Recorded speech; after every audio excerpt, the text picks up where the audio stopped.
Trends Day. Beautiful. It's Trends Day Wednesday. It is. We're making this a thing. We are making that a thing. And it's especially a thing today because unless you're interested in getting action on Dodgers-Padres, which, to be honest, That's fun. I might. Yeah. I mean, I'm in on that already. Yeah. Yeah. There's not much to talk about. So, a lot of these shows are about us giving our picks. Yeah. This show is going to be more informational. We're trying to find ways to make money. Yeah. Right? Yeah. That's what we're all doing in this life in most scenarios. That's true. And you, my friend, are good at mining trends and mining other places that mine trends. Yeah. It's a little journalistic work, Yeah. Do a little research. Just a little research, a little dive in. Yeah. So we're going to talk a lot about what trends we're following and what trends we might be trying to profit off of this weekend. Yes. First, we must revisit a tough night last night, at least until the end of the night. Yeah. Andre. Tough night on record, for sure. Yes. You made 14. Yeah. 14 bets on the NHL draft. Yep. How'd you do? 3-10. I went in real hard. 3-11? Yeah, 3-11. No, 4-11. 4-11. 4-11. And yeah, I went in really hard on this goalie Askarov to go in the top 10. Line was set at 10.5. Of course, he goes 11th overall. With some teams in that like 7 to 9 range being mocked a bit for passing on him because he is such a phenomenal talent. Classic. And yeah, then we needed 7 defensemen to go in round 1, and 6 went. And from the Avs pick at 25 till the final pick at 31, we were really paying attention to that, and it did not work out. It was very, very sad. Shout out to the Avs for trying to help us. Yeah. Great pick. Yeah, well, we won't get into that. I don't think the people Great came draft. here for Love it. They got a speed guy. Couple speed guys. That's what gets me going. Lots of speed, baby. That's like, I feel like every team should be doing that, but, different strokes for different folks. No doubt. So I only got in on 3 of those. Unfortunately, 0 of them were the 4 that you won. So I went 0-3. Yeah. And I did what bettors do. I looked for a way to get back in the game. So there's one that we've been going to religiously, a well that we've been hitting, and I believe, not to give away the ending of this story, but I believe it's now hit in 5 of 6 games. Wow. If not more. So I turned to you and Henry about 2 minutes before tip-off and say, guys, going in 2 units on Anthony Davis under 9.5 rebounds. And both of you, like the loyal soldiers that you are, didn't even question it, followed me into battle. Yeah, that's true. It's true. I needed a rallying cry, and you were there. You were there to pick me up and say, come on, we can do this. We got this. We can salvage this. And boy, did we ever. So it's not looking good. No, it was looking AD terrible. has 4 rebounds in the first quarter and 6 at the half. Yeah. So we're not on pace.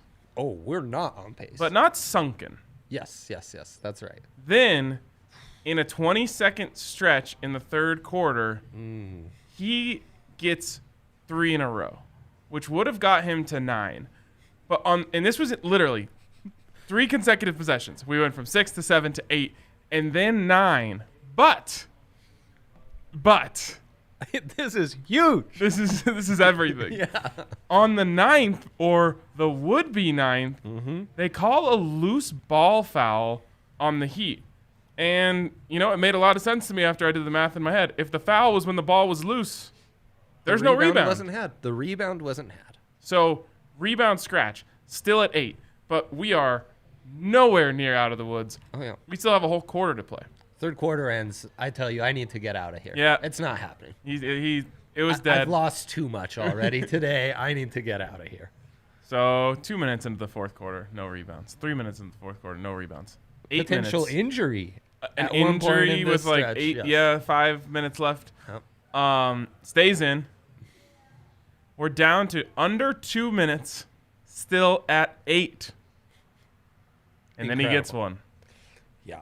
And my heart couldn't. I was not in a position to withstand the next 90 seconds of the game after that. It might have even been less than that. Felt like an eternity. Yeah. And it really did. And every missed shot is a straight up dagger. Oh, and I'm just like in the bar, the only person invested in this game because it's now in 10. So it was one screen in the corner of the bar. Right. Because everyone else is dialed into the NHL draft. You Yep. know how we are. It's the DNVR bar. So then Hero makes that shot, and I just know it's over. And it was like one rebound in the fourth quarter for us to cover. No, wait. There's a key possession here. Oh, am I missing? Jimmy on the final possession. You were big on this one. AD guards Jimmy Butler out on the perimeter. And I think just about every other big man that's not AD or maybe Bam Adebayo can't block his shot. But their length is enough to make Jimmy miss the shot and get the rebound. AD's so good defensively, he blocks the shot, so a rebound's never in play, and that's it. Game over. I was curious what would have happened if he got the block and then got the ball. Would that be considered a rebound? He did, and no. Okay. Yeah. So, I mean, crazy cover of the year for us. Yeah. Everyone else is worried about the it. 7.5 that Tyler Hero covered with that 3. Which was also dope. Legendary. Yeah. But I was all about the 9.5, and shout out to AD for being 7 foot tall with like a 7'5" wingspan and not grabbing rebounds. Just standing out in the corner, shooting threes. Yeah, God, crazy. terrible. Okay. We're going to talk about trends here in a second, but first a shout out to DraftKings Sportsbook, where we get in on all this action, where you can be invested in a 10-point game with a minute left because of a rebound. It's one hell of a rush, let me tell you. And you can only get in on that rush, at least the best way to get in on it is at DraftKings Sportsbook. When you sign up at DraftKings Sportsbook and use the code DNVR, you can get a sign-up bonus up to $1,000. That's right, sign-up bonus up to $1,000 when you use that code DNVR. You can get in on this week's can't-miss promo for new players, which is bet $1, win $100 on any NFL team. If you get the pick right, you're going to win $100. That's insane odds. This is the week to do that. The spreads are massive. And this is the week to do it. A lot of heavy favorites. Free money, yeah. So get in on that. Head over to DraftKings Sportsbook. Use the code DNVR. Of course, you must be 21 or older. Colorado only. Bonus comprised of a first deposit bonus and a first bet match, each up to $500. The deposit bonus requires a 25x playthrough, and restrictions do apply. See DraftKings.com/sportsbook for details. And if you have a gambling problem, make sure you call 1-800-522-4700. There are people that are willing to help. All right, Dre. Okay. It's Trends Day. Yeah, we've got big lines coming in. So where I started with my research and trying to mine these trends is, are we seeing a larger margin of victory or a larger margin of defeat so far in 2020? And compared to the numbers in 2019, there is a greater gap. There is more of a haves and a haves not. And maybe that comes down to how offenses have been maximized, defenses have been nullified a little. This year we have 8 teams winning by an average margin of victory of over a touchdown. We only had 6 such teams in 2019. And the same thing is happening with losing margins. 6 teams in 2020 are losing by an average margin of a touchdown or more. Only 4 such teams last year. It's a difference, but it's not so significant for the lines to go completely whack this week. But 14 teams, when you add those together, are in this wide margin. That's half the league. Almost. And what's weird is this week, it's a lot of teams from the top and the bottom facing against each other. And yeah, that makes it kind of interesting. I mean, we can see right here and see there are some teams that were winning by a slim margin of victory in 2019, like the Green Bay Packers, who are leading the league in margin of victory now. The Chiefs have kept it up. The Colts, insanely enough, are winning by 11.8 points per game. You wouldn't think, because they barely score 20 points every game, but they're only allowing like 10. Crazy. Yeah, it's nuts. The Patriots, on the other hand, one of those large margin of victory teams that's dropped a bit. Insanely, the Niners have stayed right around that that threshold. As far as the have-nots, we've really seen Houston join that club. Houston always had a negative margin of victory. That isn't so unusual, but they are now third worst in the league. So that's a couple trends to mind. And then I went back to the well on my over-under. If you saw us on the tailgate Sunday mornings, I would say you need to check that out. My hot take Trust me. of the morning. Trust us on this one. You don't want to watch that show. Truly. My hot take was that the overs, while Vegas had adjusted, the overs were still going to hit nicely. They'd hit at a 10-6 margin in week 3, 835 points scored, average of 52 points per game with 4 games over 60 points. Wow.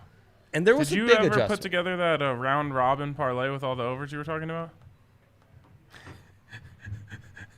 So in that same span, I put in parlays on tennis, soccer abroad, college football, like 5 different variations of college football parlays. And for some reason, I don't put in a round robin parlay on the 8 overs that I gave out on air. Those go 5, 1, and 2. We have 2 pushes, 1 defeat, 5 W's. Would have been very profitable. The overs were hitting at a plus 39 clip. And, the 8 picks I gave out were just money. And, yeah, I didn't do it. I mean, I even said it to so you, like right now, to your face. In fairness, the show did go late. I know. This is kind of a thing for us. This is a bit of a problem. No, you got to get your picks in on the show. It's okay. It's all part of the gig.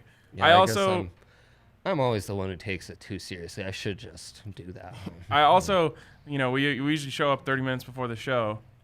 I make it part of my pre-show routine to make sure my picks are locked in. Right, that's not bad. Yeah, I was actually doing this very same research. The bar is empty. You just find yourself a table alone, away from everyone else. Get in the zone, lock in, get your picks in.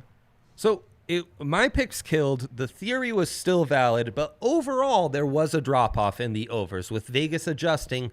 The overs in general hit at an 8, 5, and 2 clip. And actually, the early games, the overs murdered. The later games, the overs kind of went to sleep. Okay. And this is one we're monitoring because we want to be on the cusp here. Right. You don't want to miss the don't want to miss the adjustment and being able to hammer it. And from ESPN, the average over-under from last week, week 4, was right around 50, an average of 50. That was the highest average weekly over-under in the past 35 seasons. Whoa. With the highest being 48.89 in week 11 of 2018. And when you think about that, you think when I go through the spread each week, why am I forgetting the term here? The over-under? No, when you're just going through the batch of bets. the sheet, the slate. Yes. There we go. I couldn't find the word, the slate. When you're going through the slate, you almost never, like in the NFL, they're almost always in the 40s. Always. 44, 45, Always. 46, 42, 41. When it drops into the 30s, that means 2 teams that suck. And when it pops up into the 50s, it's 2 electric offenses. Right. The fact that the average was 50 shows you there was an adjustment. Massive adjustment. And it still hit at an 8, 5, and 2 clip. And now the average is 49.86, so this is going to be back-to-back record over-unders for how high that number is set. So yeah, and 8 games had totals in the 50s, and this was in week 4. We have 6 such games this week. 6 games in the 50s. Mm-hmm. And we could go through them. We have Jaguars, Texans, 54. Under. That's what I'm thinking. Mm-hmm. That's a nice adjustment line. We then have Panthers, Falcons. Under.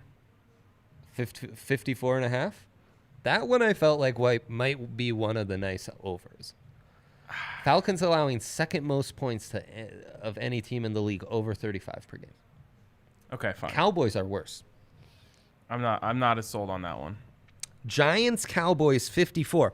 I had Rams, Giants. That was my 1L where the over didn't hit, and it's because the Giants could only put up 9 points. And that's exactly my fear with this one. Absolutely. I don't care how bad the Cowboys defense is. If you have no talent, you have no talent. Right. And the Cowboys defense has a lot of talent.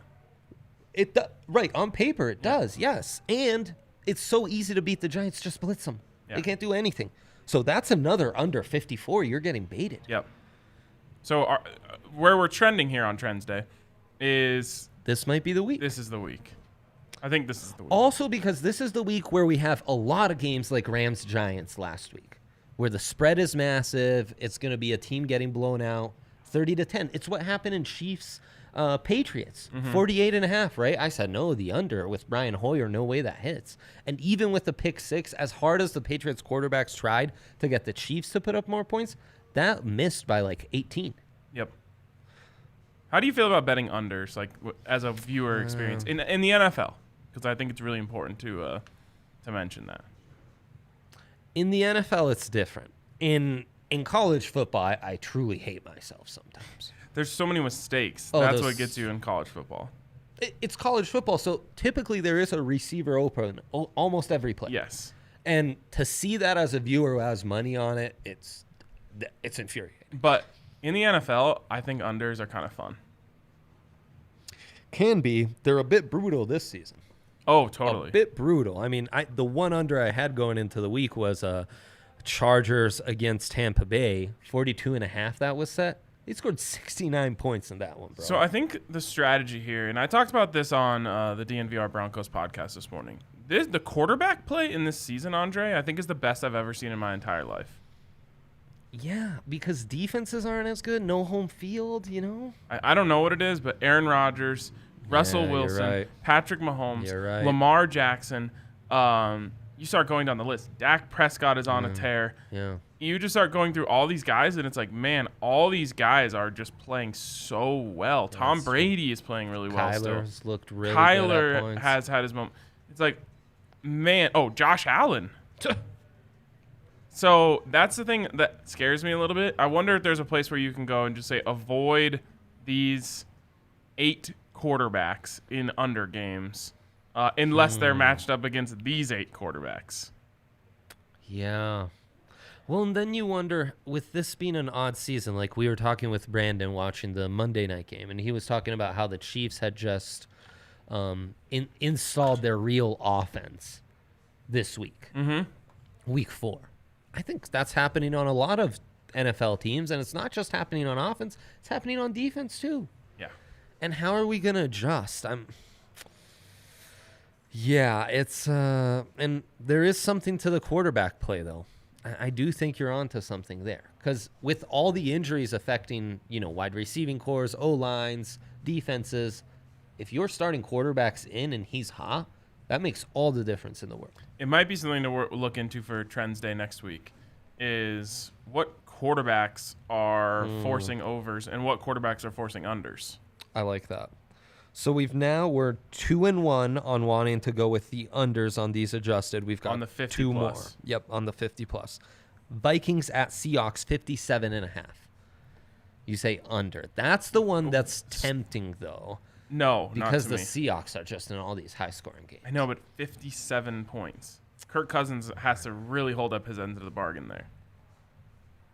And this is classic. Like, I could see myself being wrong, because I'm so anti-Kirk Cousins that sometimes I'm just blown away when he has good games. But he doesn't have very many of them to speak of this year. Yeah. I I'm do seeing wonder this if as like Dalvin Cook kind of runs wild on him and this is a closer game. So you can this game can go 31-23 and you cover comfortably. Yeah, for sure. For sure. Man, I don't know. I know, it's asking a lot. The Seahawks love a good methodical drive, and they can take a lot of time off. I just don't know if the Vikings are going to have enough possessions to be able to hold up their end of the bargain. You've talked me into the under.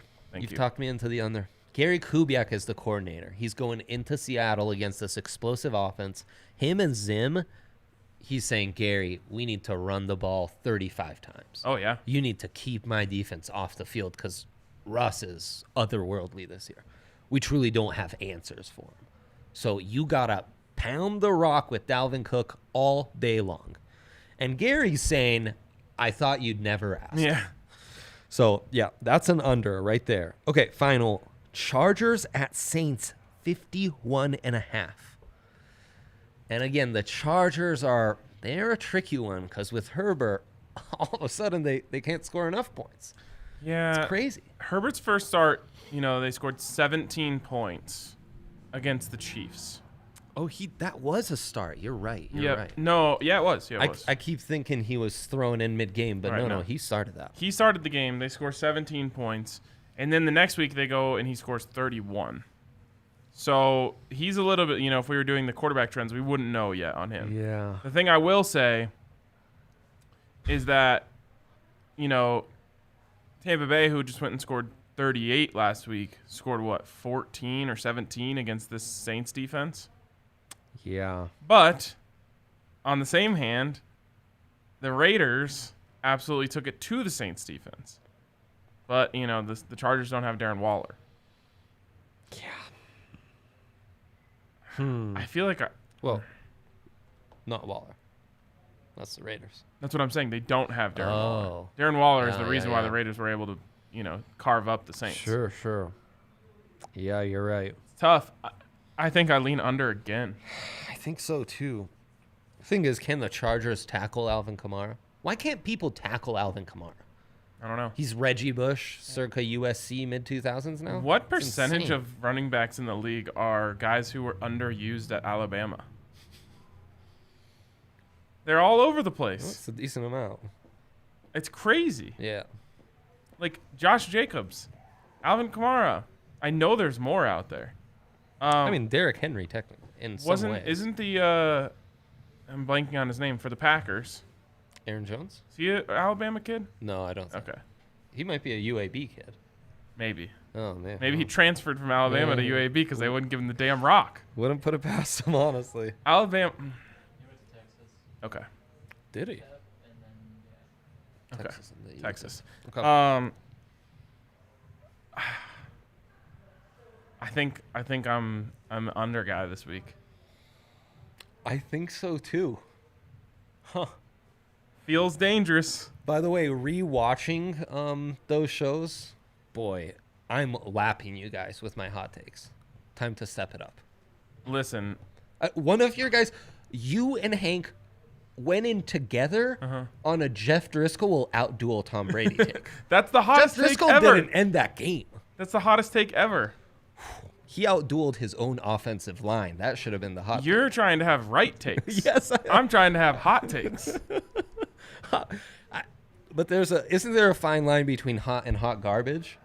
That one was hot garbage. Okay. As long as we agree on But that. sometimes you got to dance on the cliff. Yeah, that's true. It's true. My final trend, and it's not an NFL trend, but I think we all need to hear this. I certainly do.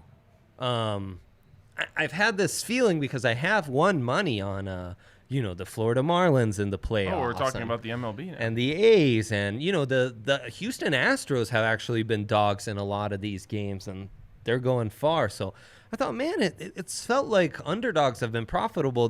Certainly my my deposit slip on the DraftKings Sportsbook app would suggest otherwise. And sadly, the data would suggest otherwise as well. The underdogs in the MLB playoffs, only 7-17 for a minus 737 units. Favorites, 17-7 plus 435 units. Yeah, it'd be Not interesting to mega see profitable. if the favorites are covering Yeah. or if these are one-run games. I don't feel like a lot of them are one-run games. No. So you might have a lot more units, probably closer to 10 units if you were taking With the those cover. spreads. Yeah. The other thing about those dogs, as I look at your data here, the highest dog there is 172. Yeah. And then after that, there's nothing above 149. No plus 200. And speaking of plus 200, I think I'm glad, you said everyone needs to hear this. I think I needed to hear this because I was going to bet on the Padres. Oh, they just dropped to 195 from 200. Ooh. But still, that would be the biggest upset of the entire playoffs so far if they win tonight. Right. Puts things in perspective there, yeah. But you want to be the hey, how about your A's? I know. Hank, touch wood. Yeah. But tell the people, 20% profit boost now for 4-leg parlays in the MLB. Right. So now as you go hunting on the favorites or the spreads, you know what way to lean, and you can boost it because you're giving up a little value because the favorites is what's hitting. I couldn't tell you the last time I hit a 4-leg parlay. I don't hit parlays. Week and a half ago for me, and it's what's led to this horrendous slide. Yeah. Horrendous. Every parlay win for me is followed by about 20 losses. It's true. It gives me, I mean, That's what parlays do. Oh. You keep going back to the well. You realize that just means you're hitting 1 out of every 20 parlays. And you're probably putting together plus 2,000 parlays, and that's exactly what's supposed to happen. yeah, actually, as long as I'm at that hit rate, I'm basically reaching profitability. No. Not how that That's works. not what you're saying. You're not encouraging my use of parlays. And no, I'm Oh, trying to jeez. discourage everyone from using parlays. Aw, that's sad. Oh gosh, I want to be on the right side of it when Kershaw melts down. Bro, nothing would make me happier than profiting off a Kershaw meltdown in the playoffs. And then he had a historic outing in this last game. I know. God, that upset me. But like Also Slam lost Diego, hang a couple sliders. You're in trouble. Where are these games being played? How did I miss this? How did I tune into a game yesterday where neither team was the home team? I had no idea that was happening. Really? Yeah. That's what they're doing in the playoffs. The Astros and the A's are playing in Dodger Stadium. The Astros almost got home field to be in the Dodgers clubhouse. Wow. Astros and A's playing Dodgers. I didn't realize It's that. so weird. That's insane. I turned on a game they were playing at Minute Maid, and neither team was Houston, and I was like, what am I looking at here? Now, we said we didn't have picks, but our final trend is actually some suggested picks.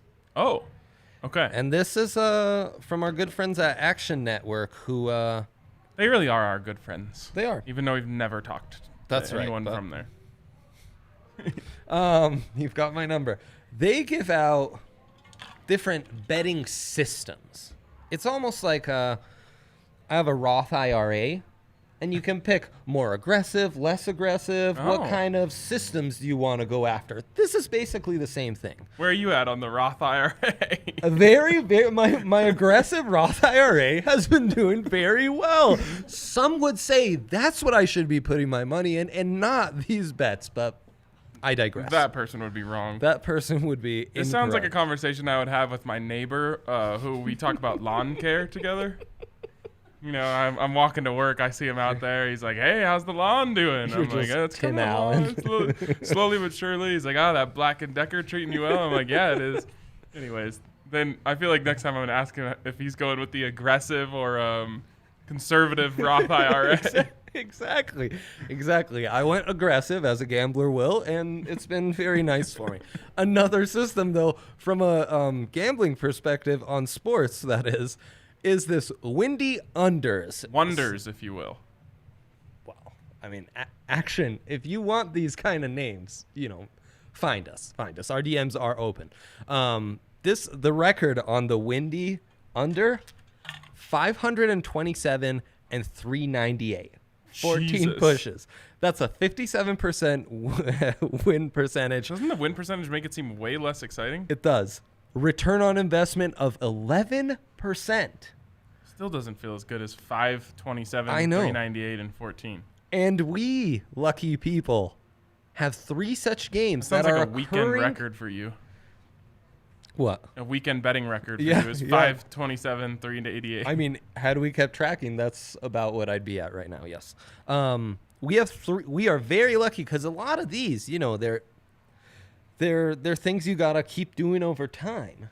Oh, yeah, you have to be fully bought in. Right, and there'll maybe be like 2 games that fit a certain criteria a month.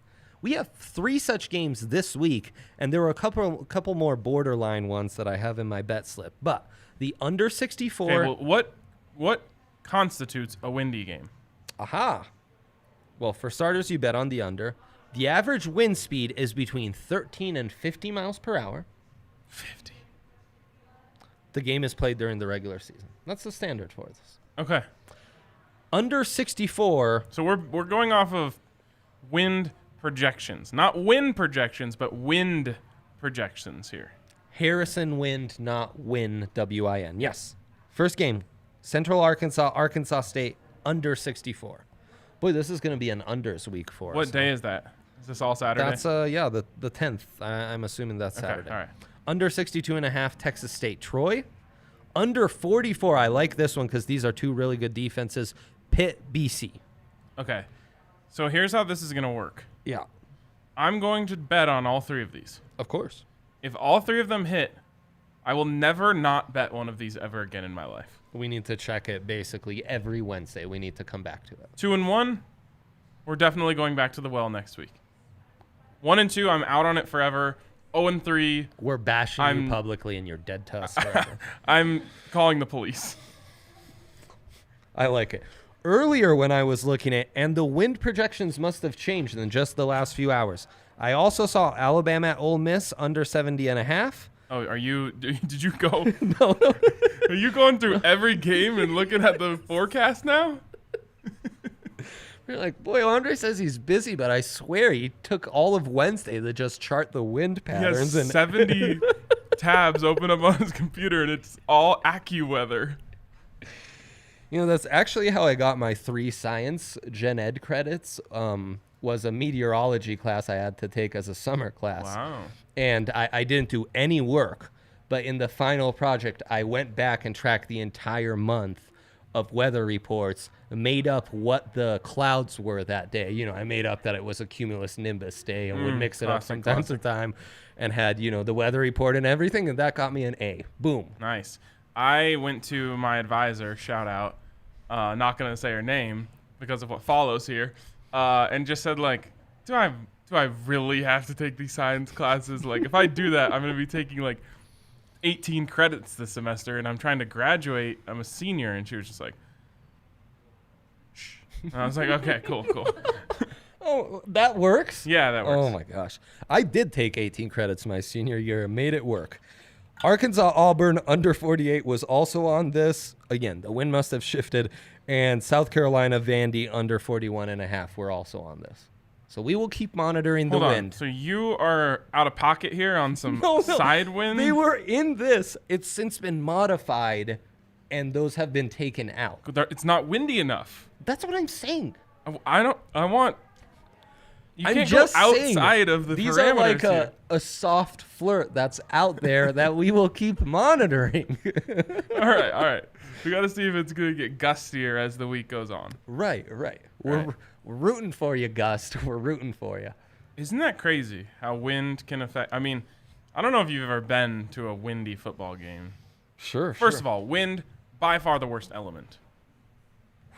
Strong take. True though. Like, true. You can't enjoy anything while it's windy. Yeah, I know it kind of sucks. Except for, like, sailing.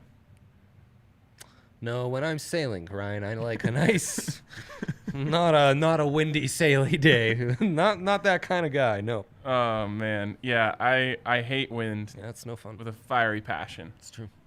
Anyways, if wind ends up making me money, I might change that take. Could we have like 10 unders between both the NFL and college slate and just rake it in? We could, or we could have a Andre on the NHL draft type of night.